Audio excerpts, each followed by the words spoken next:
el año pasado para disminuir este riesgo aún más utilizando dosis extendidas. Natalizumab se aplica cada 4 semanas. La idea es ver, ya se sabe que si lo aplicamos cada 6 disminuimos significativamente el riesgo del MP, pero lo que hay que terminar de afianzar es el hecho de si también es efectivo. Entonces, para terminar, y antes que se me corte de nuevo internet, es importante que tengamos en cuenta que el tratamiento tiene que ajustarse a las necesidades individuales, por supuesto balanceando riesgos y beneficios, pero si identificamos pacientes que a priori nos muestran factores de mal pronóstico, tenemos que tener una conducta agresiva, porque lo que no hagamos en esos primeros 2 años, que es el momento de oro para tratar la enfermedad, va a ser medio difícil que lo podamos recuperar después.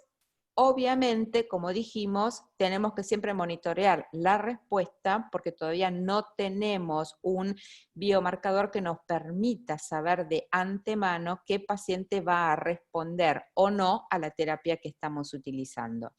Y muchísimas gracias. Muchas gracias a vos, Liliana. Fuiste muy clara, como siempre, muy buenas diapositivas. ¿Hay preguntas en el auditorio o comentarios o críticas? No, yo quería retomar algo que dijo Juan que es muy interesante, ¿no? Que de hecho de pronto nos encontramos con un paciente que a priori la primera vez que lo vemos parece que es muy activo y que después, bueno, por H o por B no podemos empezar el tratamiento rápido y después vemos que no pasa nada.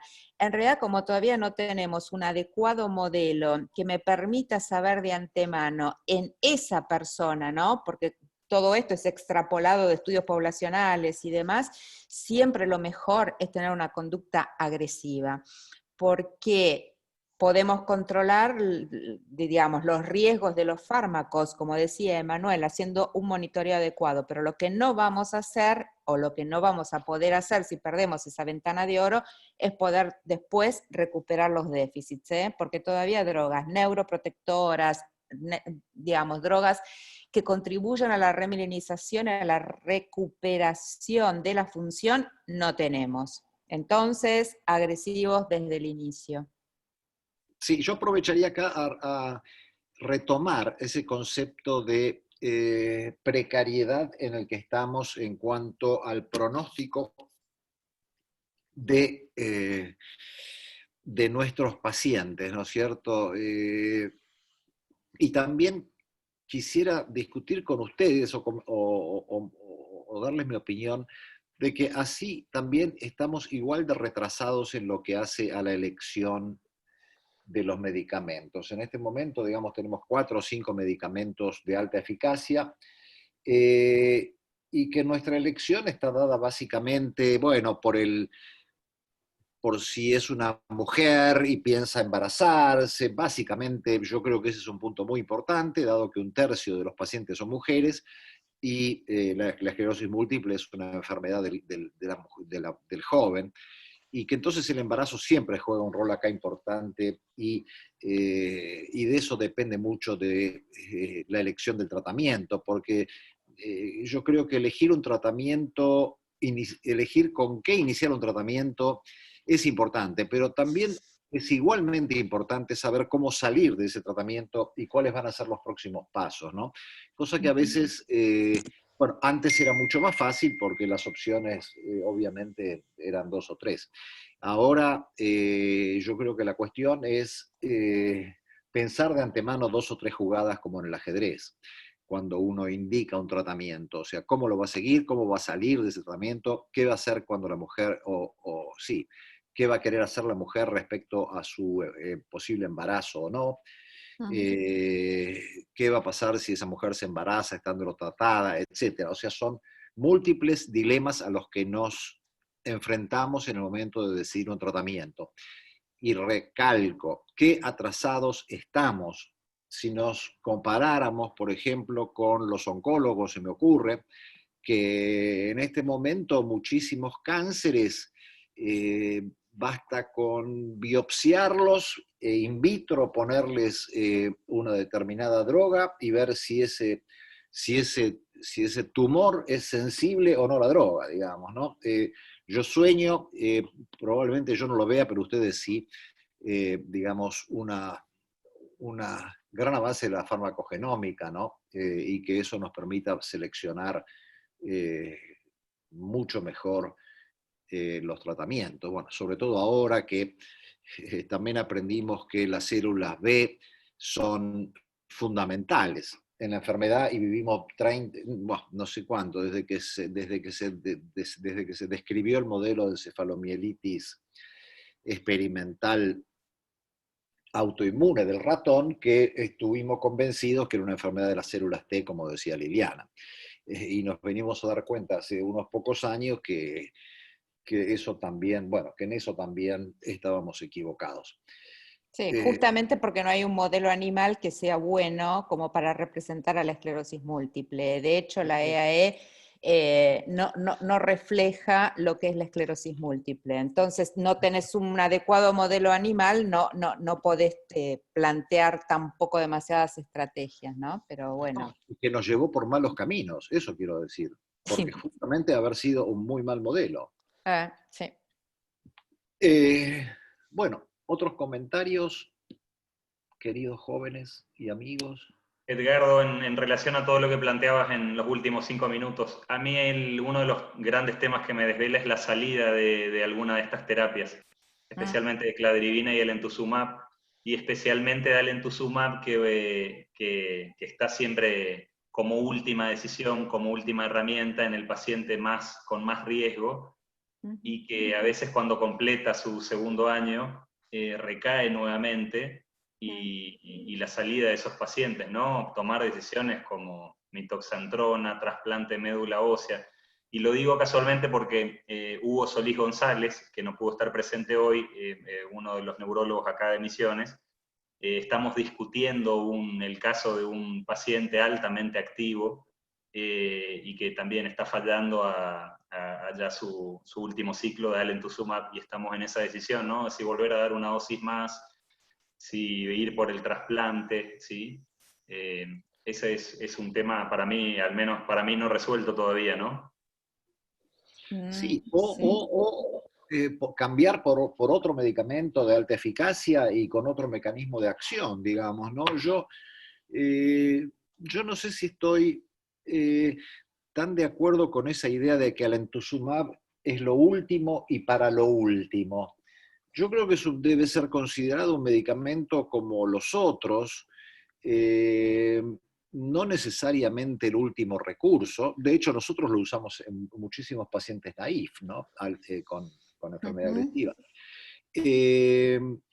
Pero yo creo que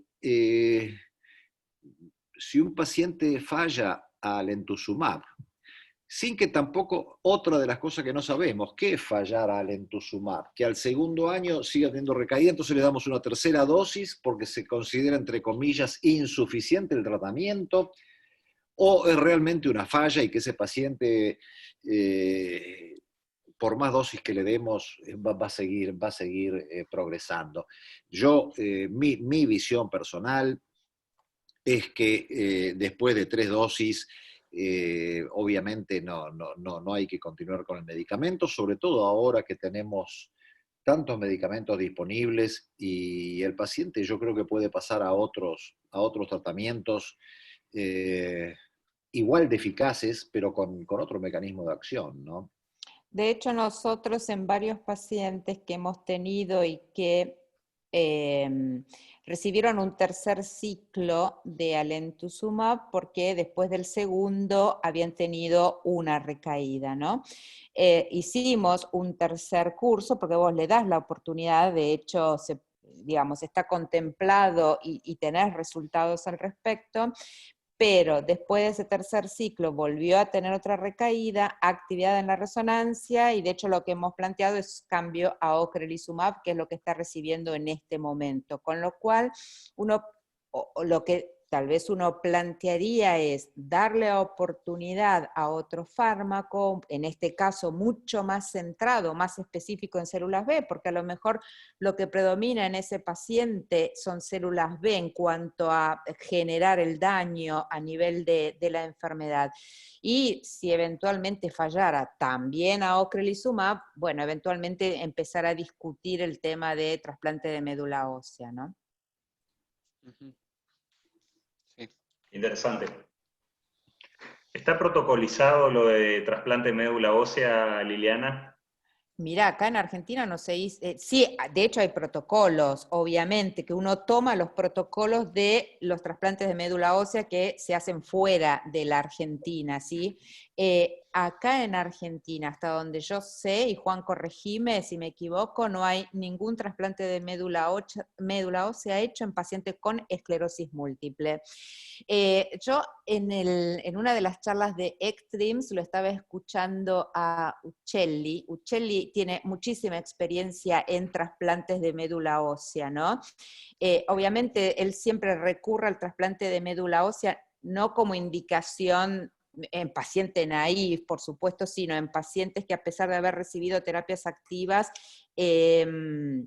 fallaron, y a más de una de esas terapias activas, teniendo a un resto el paciente, obviamente los resultados son muy buenos, ¿no? Donde tenés que casi el 80-85% de los pacientes después alcanzan NEDA. Obviamente vos a ese tratamiento tan agresivo le sumás las comorbilidades, digamos, la morbilidad que está relacionada al tratamiento. Sí, igual no es tan alto, pero por supuesto existe, ¿no?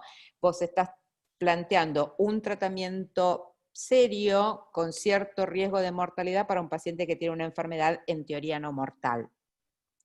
Pero yo en el caso de tu paciente me lo plantearía seriamente, primero le daría una oportunidad a ocre, si también falla a ocrelizumab, bueno, uno discutiría la posibilidad de un trasplante de médula ósea, ¿no? Bien. Pero yo, experiencia personal, no tengo, en Argentina todavía no tenemos. O sea que repito lo que comentan otros que sí la tienen. Bueno, si no hay más comentarios y en honor al tiempo, vamos a pasar, estamos ya un poquitito excedidos, vamos a pasar a la última charla que está a cargo de Juan Rojas. Ahora le corto internet. Sí, se me cae así. Bueno. Bueno, que tiene que ver con Sí. el manejo de pacientes en este entorno, ¿no? Nosotros, bueno, como les habrá pasado también a ustedes y al resto del mundo, estuvimos muy asustados al principio con el manejo de estos pacientes, con esclerosis múltiple y nuestras drogas, y la probable coinfección, digamos, con SARS-CoV-2. Y nuestra postura a lo largo de estos meses ha cambiado notablemente. Juan nos va a contar un poquito qué pasa en la Argentina, qué pasó en el mundo, qué hacemos o qué deberíamos hacer, etcétera, y de qué cuidarnos. Gracias, Bien. Juan. No, por favor. Bueno, esto es bien concreto, no les voy a quitar tiempo. Sobre todo se generó mucha confusión al comienzo de la pandemia porque no había antecedentes. No teníamos desde dónde agarrarnos para tomar o generar recomendaciones o indicaciones. Y de ahí es que al comienzo de la pandemia se empezaron a generar recomendaciones e indicaciones más basadas en aspectos teóricos, en mecanismos de acción, y mucho de esas recomendaciones consistieron en si pueden evitar el uso de determinados medicamentos, evítenlo. Si pueden posponer a las aplicaciones de los pacientes que vienen utilizando anticuerpos monoclonales, pospónganlo. Y veamos cómo va evolucionando el paciente. De todos modos, en paralelo, se empezó a pedir a los distintos registros en el mundo de que proveyesen datos de cómo les iba a esos pacientes con esclerosis múltiple que se infectaban. Y así empezaron a aparecer. Estos son los primeros datos que se comunicaron. El grupo italiano comunicó datos, en este caso de 232 pacientes, esto fue a comienzos de abril, de pacientes con esclerosis múltiple que se infectaron por COVID, y para intentar entender si había algo del tratamiento, de la enfermedad que pudiese predisponer al paciente a tener formas más agresivas de la infección. Estos eran los tratamientos que venían usando, y en esa corte se reportaron 5 muertes. De esas 5 muertes no se encontró una asociación respecto a los tratamientos, sino que lo que se vio era que eran pacientes muy añosos los que habían fallecido, formas avanzadas de la enfermedad con EDSS muy altos, en algunos casos con comorbilidades. 3 de esos pacientes no venían utilizando tratamientos, un paciente rituximab y un paciente dimetilfumarato. Esto nos permitió entender un poco al comienzo por dónde había que ir desde el lado de la recolección de datos. Y así es como distintos registros en Europa empezaron a seguir esta línea. El otro registro que comunicó datos en junio de este año fue el registro francés. Francia en ese caso presentó 347 pacientes con esclerosis múltiple que se infectaron. Ellos hicieron un análisis bastante similar, pero fueron con un poco más de detalles a las comorbilidades, y desde el lado de comorbilidades se podía entender mejor esa asociación que pudiese existir respecto a paciente que tenía formas más agresivas, que tenía la necesidad de una terapia intensiva, o que se moría, o que necesitaba un respirador para soporte oxígeno. Este es el análisis univariado, pero lo más importante por ahí es el análisis multivariado. Y en el análisis multivariado, lo que encontraron como factores que tenían un rol en hacer que el paciente con esclerosis múltiple tuviese una forma más agresiva de la infección, pasaban por la edad, pacientes añosos por encima de los 60 años, pacientes con mucha discapacidad por encima de un EDSS por encima de 6, por lo general con EDSS de 7 u 8, y pacientes con comorbilidades, en este caso sobre todo la obesidad. Esos eran los 3 factores más importantes asociados con formas más agresivas. No encontraron una asociación con los tratamientos ni con el diagnóstico, y en los pacientes que no tenían esos aspectos respecto a la edad, respecto a la discapacidad y las comorbilidades, la evolución y la respuesta ante la infección era muy similar a la que tenía un individuo sin la enfermedad y que no estaba usando los tratamientos. O sea que el tratamiento no incrementaba el riesgo del paciente de tener formas más agresivas de la enfermedad. Y esto era los tratamientos, o sea que prácticamente todos los tratamientos que hoy usamos formaban parte de la evaluación en esa corte. Quizás el reporte o el análisis más exhaustivo lo hizo MS Data Alliance, juntando distintos registros en el mundo y evaluando cómo había sido la evolución de esos pacientes con esclerosis múltiple que se habían infectado. Este es un reporte que hizo MS Data Alliance a mitad de año. Ahora se hizo una nueva comunicación que se va a presentar en los Late Breaking News el sábado 26 en ECTRIMS, en donde se hace el reporte de casi 2.000 pacientes con esclerosis múltiple que se infectaron de distintos registros en el mundo. Incluso Latinoamérica también ha contribuido con casi unos 20-25 pacientes a ese análisis, y nos permite entender un poco mejor. De todos modos, los datos que presentan en este nuevo reporte, que están embargados, todavía no son públicos porque no los han presentado en ECTRIMS, son bastante similares a esto, en donde los pacientes no incrementaban el riesgo de tener formas más agresivas de la infección, ni por los tratamientos, ni por tener la enfermedad, ni en el grupo etario en el que generalmente vemos la enfermedad. También lo que se asoció en este caso con formas más agresivas de la infección pasaba por edad, pacientes por encima de los 65 años, pacientes con más discapacidad, con un EDSS por encima de 6.5 y con algunas comorbilidades, sobre todo en este caso respiratorios. La MS Data Alliance y el análisis que hace global son aquellos pacientes que tienen comorbilidades respiratorias, como la comorbilidad que se agregó a la obesidad, incrementando el riesgo. Pero fuera de eso, no había un incremento del riesgo del paciente de tener formas más agresivas. De ahí que se empezaron a ir para atrás muchas de estas recomendaciones que se hicieron en febrero-marzo, y hoy las recomendaciones pasan por si el paciente tiene que comenzar un tratamiento, que lo inicie independientemente del tratamiento que se haya elegido, e incluyendo estos tratamientos, de los cuales recién Liliana comentaba, anticuerpos monoclonales. Para algunos tenemos mucha evidencia, lo que es natalizumab, de mucha seguridad, no hay prácticamente modificaciones en la evolución de natalizumab. Alemtuzumab tiene muy pocos casos reportados, pero tampoco ocrelizumab tiene bastantes casos, y al comienzo por ahí se veía menos menos asociación, quizás en los últimos reportes se empezó a prestar un poco más de atención a la posible asociación, pero hoy no hay una asociación clara con los tratamientos. De ahí que el paciente que tiene que empezar comience, el que viene utilizando lo sostenga, y esto incluye las terapias de reconstitución también, y lo mismo para análisis y resonancia. Si el paciente tiene que hacer análisis o resonancia para ver cómo está tolerando el medicamento, cómo está respondiendo, si está teniendo o no está teniendo una respuesta, la tiene que hacer. No lo tenemos que demorar. Por supuesto que en el contexto de los cuidados que hoy se está recomendando en general, pero no cuidados más allá de esos, más allá de las recomendaciones en general. Lo mismo para las recaídas, si el paciente tiene que recibir tratamientos para las recaídas, tiene la indicación porque es una recaída que está impactando en el paciente, lo tiene que recibir, no tiene que haber una demora o una contraindicación por el contexto, sino que tiene que recibirlo para generar una evolución más favorable y recuperarse más rápido de ese fenómeno inflamatorio. Hoy un poco las recomendaciones que se están dando es, sin duda, seguir observando, seguir controlando a los pacientes, pero desde el lado del tratamiento entendemos que es mucho más agresiva la enfermedad y la posibilidad de no vuelta atrás por inflamaciones y daños irreversibles que el riesgo que puede llegar a tener el paciente de infectarse, que es el mismo riesgo que tiene la población en general, y de tener una evolución desfavorable por venir utilizando un tratamiento, que eso hoy ninguno de los registros lo ha mostrado. Al contrario, muchos de los tratamientos que usamos para esclerosis múltiple se están evaluando como tratamientos específicos para la infección por COVID. Gracias.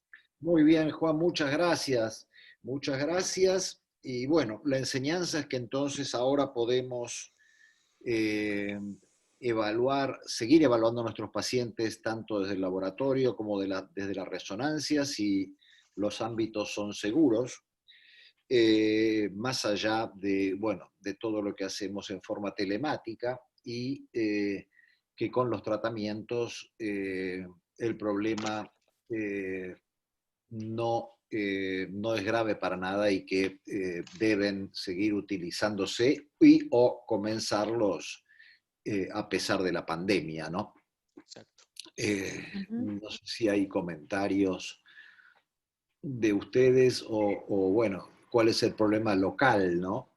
Sí, Edgardo, acá en Misiones tenemos esta situación de nicho prácticamente en la cual no hay muy poca circulación viral, pocos casos reportados, a pesar de que en las últimas 4 semanas hay una leve tendencia al aumento, pero nada comparable a las peores provincias del país, ¿no? Nada que ver con Chaco, que tenemos acá cerca, que tuvo esa situación tan singular al comienzo de la pandemia, ¿no? Corrientes está un poco más complicada.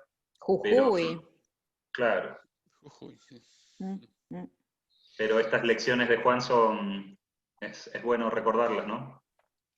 Sin dudas, sin dudas.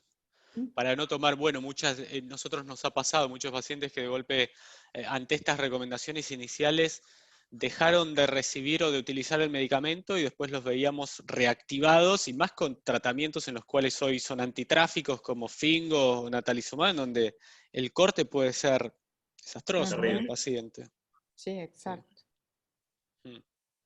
Sí, por eso, bueno, y de hecho, la cantidad de preguntas y consultas que recibíamos al principio de los pacientes no tenían una clara respuesta para nosotros. Ahora sí la tienen y bueno, creo que nuestro mensaje debe ser absolutamente tranquilizador con ellos, ¿no?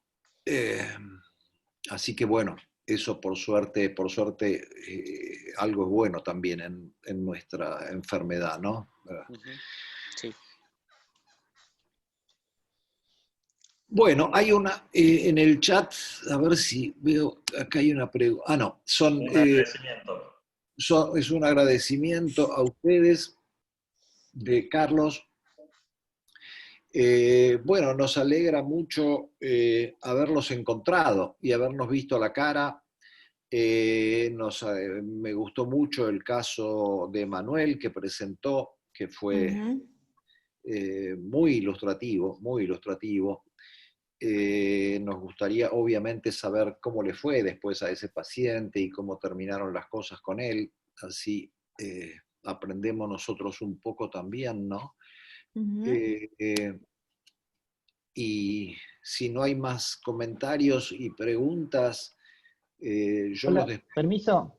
Adelante, sí. No, Sí. yo por ahí quería aportar algo, no soy neurólogo, soy clínico, pero de la Ujú. medicina interna muchas veces yo creo que así como pasa en otras patologías, muchas veces los profesionales limitamos un accionar terapéutico agresivo con complicaciones como ser la hipersensibilidad, la infección viral, bacteriana, las posibles neoplasias a futuro. Y yo creo que basándome en la medicina, basada en la evidencia, aparte de la experiencia del mejor, la mejor evidencia científica disponible, es muy importante también, y de hecho es lo más importante en la medicina basada en evidencia, en la preferencia del paciente. Entonces yo creo que es muy importante como médico hablar, decir los factores adversos posibles de las drogas, pero también los beneficios, y muchas veces eso ayuda mucho a la hora de la toma de decisiones, ponerle al paciente como un rol activo a la hora de tomar decisiones en una terapéutica dada. Y lo otro, también desde el punto de vista, el otro detalle, y con esto termino clínico, la importancia del tratamiento farmacológico y también la importancia de algunos tratamientos no farmacológicos, como también salieron varias revisiones en el Journal de Esclerosis Múltiple de este año, de la importancia también de la actividad física, no de la rehabilitación, sino de la actividad física, que consta de la actividad física diaria y el ejercicio, que eso es medicina en la esclerosis múltiple, y que hay muchos datos no solamente en la prevención terciaria, sino también la prevención primaria y secundaria en esclerosis múltiple, que por ahí eso, junto obviamente al pilar fundamental que es el tratamiento farmacológico, yo creo que también puede significar un éxito terapéutico en el paciente. Por supuesto, Ah, de hecho, lo que vos decías de involucrar al paciente en su tratamiento y que tome un rol activo, cada vez está cobrando más importancia. Ya el hecho, viste, de que el médico tenga una actitud paternalista y que el paciente tiene que hacer todo lo que le dice el médico, ya es algo que no va más con los tiempos actuales que corren.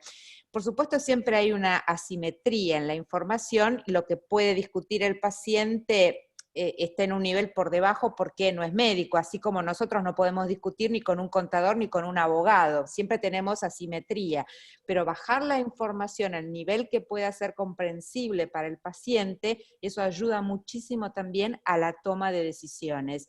Y lo otro que vos dijiste muy importante, si bien acá nosotros nos focalizamos en el tratamiento farmacológico, eso es una parte del tratamiento de la esclerosis múltiple.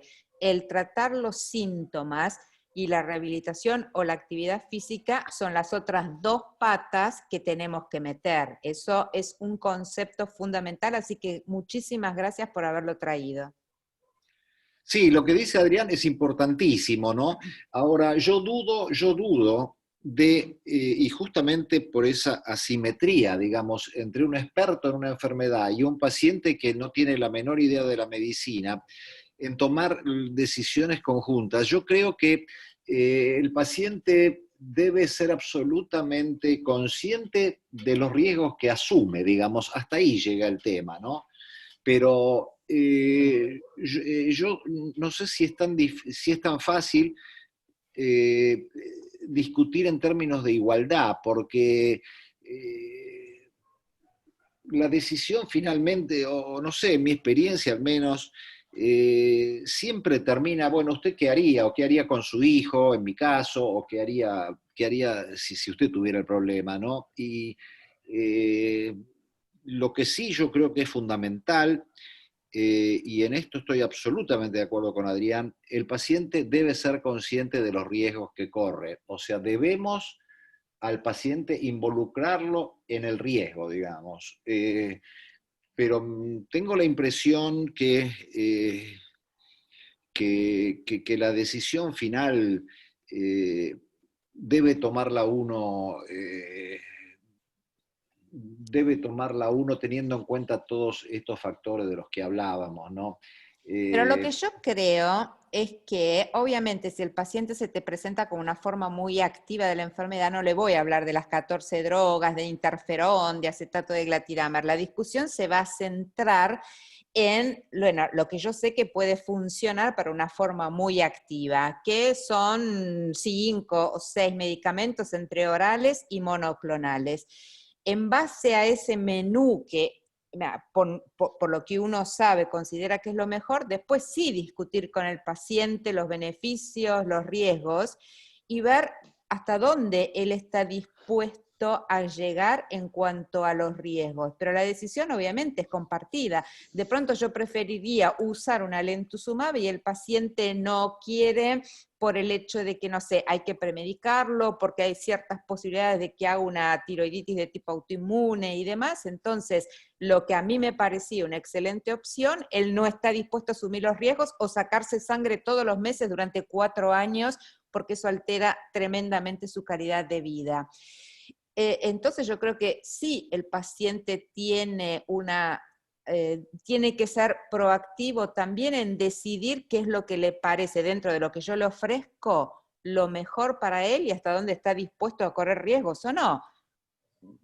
Creo que y muchas veces nos resuelve el problema a nosotros también, porque muchas veces tenemos el temor, no pasamos a segundas líneas, terceras líneas y predisponemos más a virus JC, al linfoma primario y sistema nervioso central, y muchas veces eso nos limita y por ahí perdemos tiempo para tratar una enfermedad agresiva. Entonces yo creo que poner al paciente en un rol activo, decirle los pros, los contras, los riesgos, por ahí nos saca también un peso de encima, porque a veces pensamos más en efectos adversos de una medicación que en la propia enfermedad. Así que yo creo que en base a eso también nos garantiza, digamos, una conducta adecuada.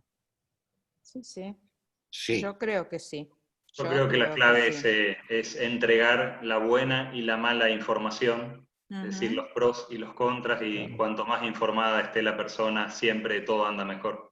Por supuesto. Que de hecho los pacientes que vemos, en su gran mayoría son jóvenes, y muchos obviamente saben encontrar material que después uno también tiene que limitar un poquito lo que van a leer en internet. Y entonces cuando vienen al consultorio, vos planteás el diagnóstico, cuando empezás a discutir el tratamiento, que todo no lo podés hacer en esa primer consulta porque es bombardearlo con información, pero cuando vuelven a la segunda consulta ya tienen información, te hacen preguntas específicas sobre el pronóstico de la enfermedad y tienen información de los fármacos también.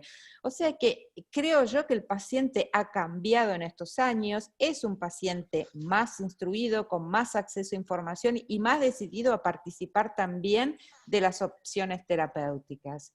Sí, pero no nos olvidemos que los pacientes también están cada vez más confundidos con toda la fake information de la Internet y todas las cosas que leen en la Internet, y los médicos también muchas veces están cada vez más confundidos por lo que les dice el visitador médico o influenciados por lo que dice la industria. Entonces, por ese motivo es que yo creo que ambos